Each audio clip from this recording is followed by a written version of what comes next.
Baik, selamat datang pada mata kuliah Kreativitas dan Keberbakatan. Pada pertemuan kali ini kita akan membahas terkait dengan 4P, yaitu produk, pribadi, pendorong, dan proses kreatif. Mungkin teman-teman sudah pernah mendengar bahwa ketika kita berbicara tentang kreativitas, maka 4P ini adalah menjadi poin yang sangat penting untuk ditelusuri lebih lanjut, untuk dipahami, agar kita betul-betul memahami apa sih itu kreativitas, gitu ya. Baik, saya langsung saja. Dari yang pertama adalah produk kreatif.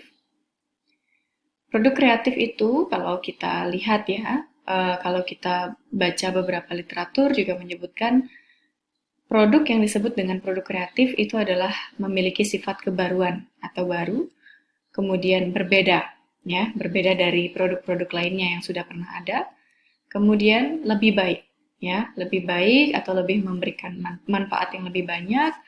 Kemudian yang terakhir adalah berguna.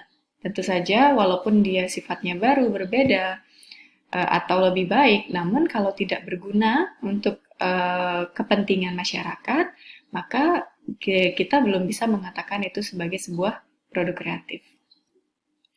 Nah, produk kreatif itu tidak harus berbentuk benda ya. Nah, bisa juga berbentuk sistem atau prosedur. Jadi, produk itu sendiri tidak hanya sesuatu yang berwujud atau benda saja, namun bisa berarti metode, kemudian prosedur, atau sebuah sistem yang bisa membuat pekerjaan menjadi lebih mudah dan lebih baik.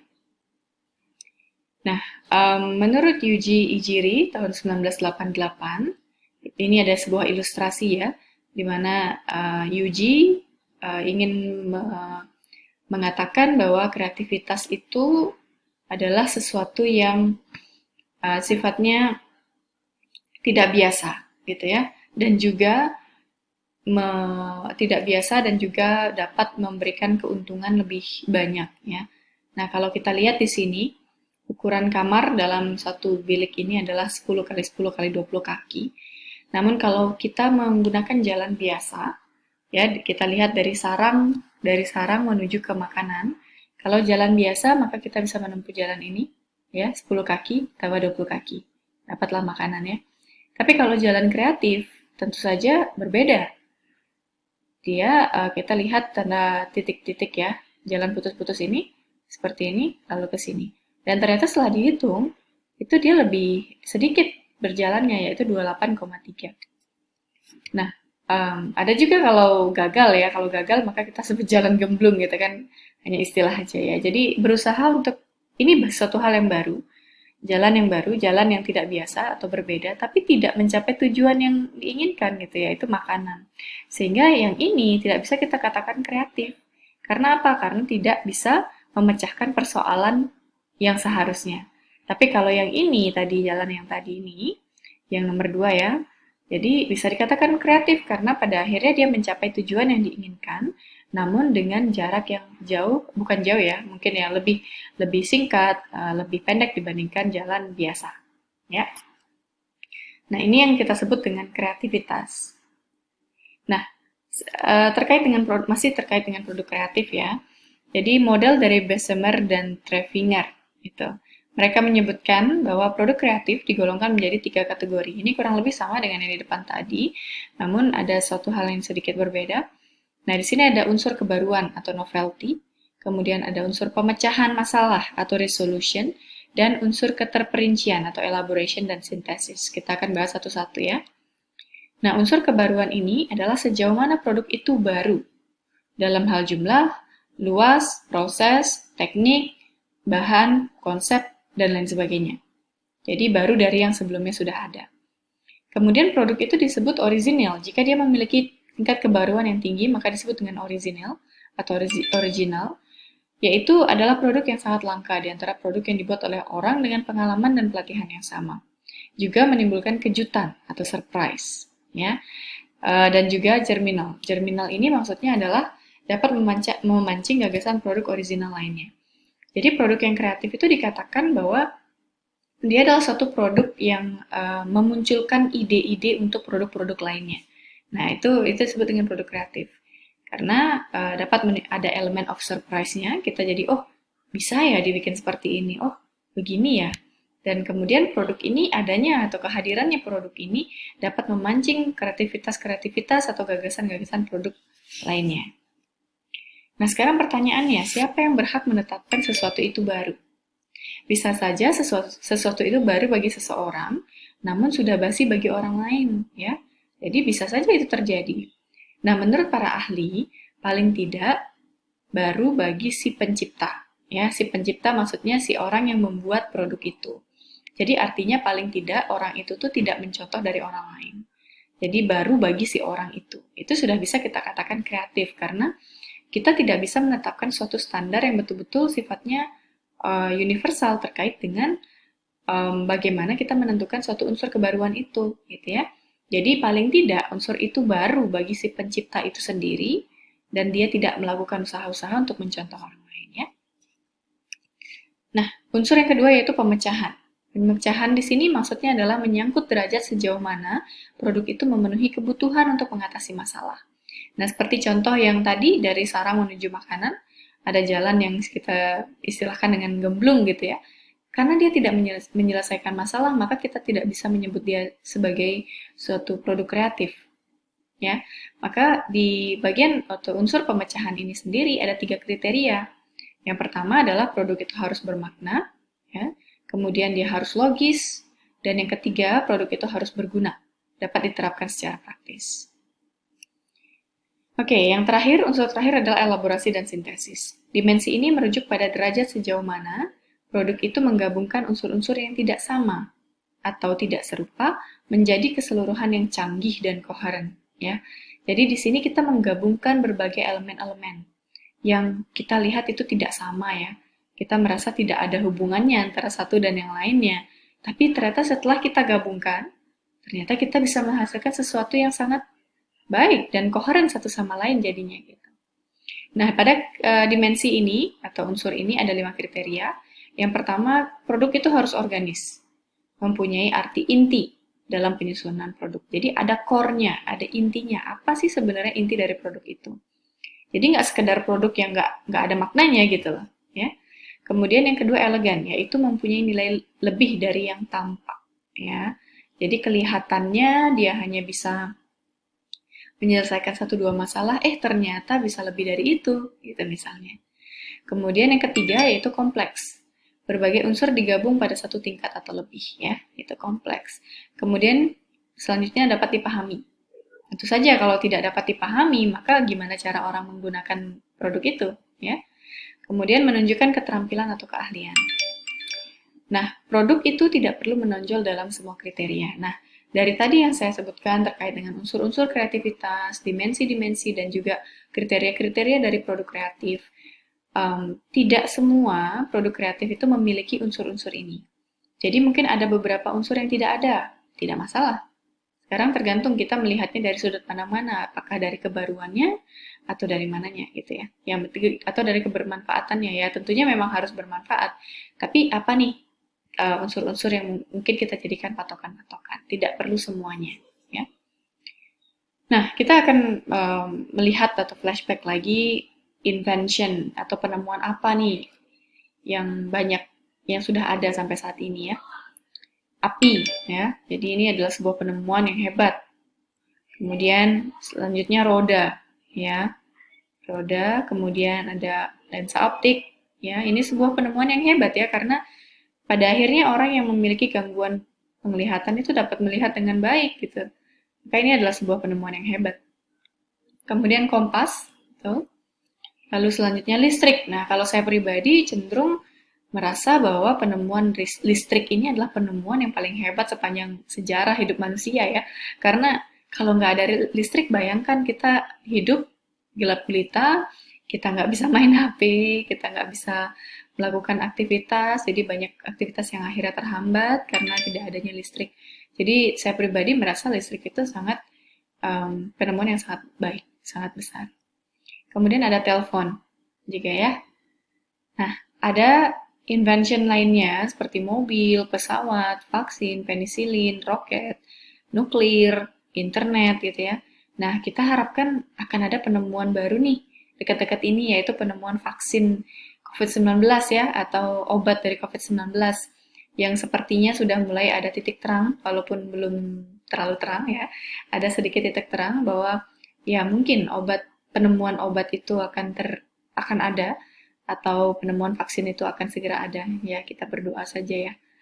Oke, dari tadi kita bicara tentang produk-produk kreatif dari luar, yang mana mungkin tidak ada dari itu dibuat oleh orang Indonesia.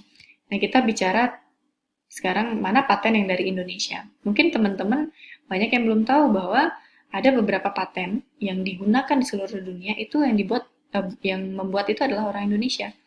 Nah, pertama adalah fondasi cakar ayam. Fondasi cakar ayam ini digunakan dalam banyak bangunan ya. Itu dibuat oleh Profesor Dr. Insinyur Sudiatmo dari Indonesia. Kemudian jembatan Sosro Bahu. Nah, kalau kalian lihat ke daerah-daerah atau kota-kota besar, itu ada jalan layang. Nah, jalan layang ini ternyata dibuat oleh orang Bali, ya, yang bernama Cokorde Rake Sukowati. Ya, kebetulan beliau adalah lulusan ITB dulu, dan kemudian menciptakan jembatan Sosro Bahu ini yang kemudian digunakan di seluruh dunia. Membuat jalan layang, ketika mereka ingin membuat jalan layang, maka prinsip-prinsip jembatan Sosro Bahu inilah yang digunakan. Nah, bagaimana dengan Anda? Ya, semoga ada suatu invention atau suatu penemuan yang kalian lakukan suatu saat nanti ya. Jadi astungkari kita berdoa saja. Oke, setelah produk kreatif kita berbicara tentang pribadi kreatif. Pribadi yang kreatif itu cara berpikirnya beda dengan pribadi yang tidak kreatif. Nah, ya, kalau orang yang berpikir kreatif, dia berpikir secara divergen. Ya, artinya dia berpikir pada beberapa alternatif solusi atau beberapa alternatif pemecahan masalah. Sedangkan kalau konvergen, istilahnya dia mengerucut berpikirnya hanya pada satu solusi saja. Ya, sedangkan kalau divergen, kita bisa berpikir tentang beberapa metode, beberapa jalan keluar yang bisa kita gunakan untuk memecahkan suatu masalah. Kalau kita sering mendengar ya, banyak jalan menuju Roma. Kalau orang berpikirnya konvergen, maka dia hanya menggunakan satu jalur aja menuju Roma. Tapi kalau dia berpikir divergen atau kreatif, maka dia akan mencari jalan-jalan lain yang bisa membuat dia mencapai Roma. Bahkan mungkin jalan-jalan lain itu lebih efektif, lebih indah pemandangannya, atau jaraknya lebih dekat, dan lain sebagainya. Jadi itu yang disebut dengan berpikir kreatif, berpikir divergen. Oke. Ada yang disebut dengan bakat kreatif, ya. Ketika kita berbicara tentang pribadi yang kreatif, maka kita juga bicara tentang bakat kreatif dan sikap kreatif, ya. Ini ada beberapa unsurnya, ya. Jadi bakat kreatif itu adalah yang pertama kepekaan terhadap masalah. Jadi orang yang peka terhadap masalah itu memiliki bakat untuk menjadi kreatif ya. Kemudian kelancaran berpikir, keluasan berpikir, elaborasi, originalitas. Nah, kemudian sikap kreatif itu ditunjukkan dengan terbuka pada pengalaman baru. Kemudian rasa ingin tahu, ya. Kemudian ulet, ya, ulet jadi tekun, seperti itu. Mandiri, tentu saja ya. Kalau orang kreatif biasanya cenderung mandiri karena dia lebih menggunakan pemikirannya sendiri untuk memecahkan masalah dan juga menentukan hidupnya selanjutnya, seperti itu ya.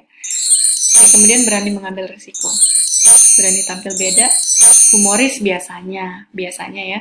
Orang yang kreatif itu biasanya humoris karena dia bisa membuat jokes atau bercandaan yang bisa membuat orang tertawa dan lain sebagainya.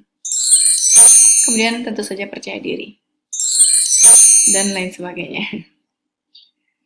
Oke, ini ada otak kanan dan otak kiri ya. Jadi kalau kita bicara tentang kreativitas, yang lebih banyak bermain itu adalah otak kanan ya. Karena di otak kanan itu di sana ada ritme, kesadaran spasial, gestalt, imajinasi, lamunan, warna, dimensi. Sedangkan otak kiri berupa kata-kata, logika, angka, urutan, linearitas, analisis, dan daftar.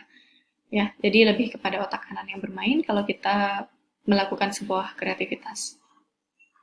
Oke, tapi disarankan bahwa kedua otak ini, kanan dan kiri, sebenarnya saling mendukung. Jadi, pergunakanlah kedua otak Anda untuk menciptakan sesuatu yang lebih hebat lagi. Nah, kreativitas merupakan hasil interaksi individu, perasaan, sikap, dan perilakunya ya. Jadi ini sudah merupakan gabungan dari interaksi individu, kemudian perasaan, sikap, dan perilakunya. Kemudian kreativitas mulai dengan kemampuan individu untuk menciptakan sesuatu yang baru. Ya, kemudian individu kreatif tidak merasa terikat pada nilai-nilai dan norma-norma umum yang berlaku dalam bidang keahliannya. Jadi seperti kita sering lihat mungkin ya kalau teman-teman kita itu banyak juga yang kita anggap kreatif itu ternyata sering banget keluar jalur gitu ya, keluar jalur atau keluar dari peraturan-peraturan yang sudah ada. Ya, mungkin itu suatu bentuk dari kreativitas yang dia miliki gitu, karena kalau dia terikat pada suatu tatanan tertentu atau norma-norma tertentu, maka pemikiran kreatif dia itu tidak akan bisa berkembang seperti itu. Kemudian ia atau orang pribadi kreatif ini memiliki sistem nilai dan sistem apresiasi hidup sendiri yang mungkin tidak sama dengan yang dianut oleh masyarakat secara umum, ya. Kemudian kreativitas merupakan sifat pribadi seorang individu dan bukan merupakan sifat sosial yang dihayati oleh masyarakat yang tercermin dari kemampuannya untuk menciptakan sesuatu yang baru. Jadi kalau kita bicara kreativitas itu nggak ada hubungannya dengan um, masyarakat ya. Jadi kreativitas itu adalah dimiliki oleh pribadi masing-masing. Yang kemudian mungkin kreativitas itu juga dipengaruhi oleh faktor sosial, tapi tidak banyak ya. Lebih banyak adalah bawaan dirinya sendiri, bagaimana dia berpikir secara divergen, kemudian bagaimana kepekaan dia dalam melihat masalah itu tentu saja lebih banyak ditentukan oleh bawaan dirinya sendiri ya. Tapi tentu lingkungan juga mempengaruhi. Cuman bukan berarti ketika seseorang berkreatif, kemudian yang lain juga kreatif, kita bisa menyimpulkan, oh ini masyarakat kreatif. Itu belum tentu ya. Jadi seperti kita misalnya di Bali ya, banyak orang yang menyebutkan orang-orang Bali itu kreatif. Karena apa? Karena bisa menghasilkan karya seni yang luar biasa. Tapi tidak semua masyarakat Bali kreatif ya teman-teman ya. Jadi ada juga yang sama sekali nggak bisa bikin kesenian, sama sekali juga nggak bisa nari, dan lain sebagainya. Ya. Oke, yang selanjutnya adalah proses kreatif. Proses kreatif itu terdiri dari beberapa tahapan, yaitu tahapan persiapan yang pertama, kemudian inkubasi, kemudian iluminasi, verifikasi, dan eksploitasi. Kita akan bahas satu persatu. Tahap persiapan yaitu mempersiapkan diri untuk memecahkan masalah dengan mengumpulkan data dan informasi, mempelajari pola berpikir dari orang lain, dan bertanya pada orang lain. Ya, jadi persiapan jangka pendek itu melakukan riset ya, melakukan riset-riset, meneliti masalah-masalah dari berbagai sudut pandang. Kemudian yang sifatnya jangka panjang itu adalah pendidikan, pengalaman ya. Jadi dengan adanya pengalaman dan pendidikan itu tentu saja akan lebih mudah dia dalam melakukan persiapan untuk menciptakan suatu produk kreatif. Kemudian yang kedua adalah tahap inkubasi, yaitu pengumpulan informasi dihentikan. Mengerjakan kegiatan yang lain, tidak memikirkan masalah tersebut secara sadar, namun mengeramnya di alam bawah sadar. Jadi sebenarnya tahap inkubasi ini adalah tahap istirahat ya, istirahat dari pemikiran-pemikiran kreatif itu. Kenapa perlu tahap inkubasi ini? Karena biasanya pemikiran kreatif itu datang tanpa terduga ya. Kadang-kadang orang hanya sekedar pas bengong di danau gitu atau di pantai, tiba-tiba aja muncul suatu ide gitu kan. Nah, inkubasi ini sangat perlu dalam menciptakan suatu produk kreatif. Seringkali insight atau ide-ide cemerlang itu datang ketika kita tidak menyadari hal itu, gitu ya. Nah, inkubasi dengan cara apa? Dengan cara tidur, ya, kemudian bermain, kemudian mengerjakan pekerjaan yang lain, atau melamun, sekedar duduk aja, melihat pantai, melihat gunung, dan lain sebagainya. Nah, kemudian yang ketiga adalah iluminasi. Iluminasi itu konsepsi gagasan. Nah, ketika kita sudah melakukan inkubasi ya, kemudian muncul suatu gagasan-gagasan baru.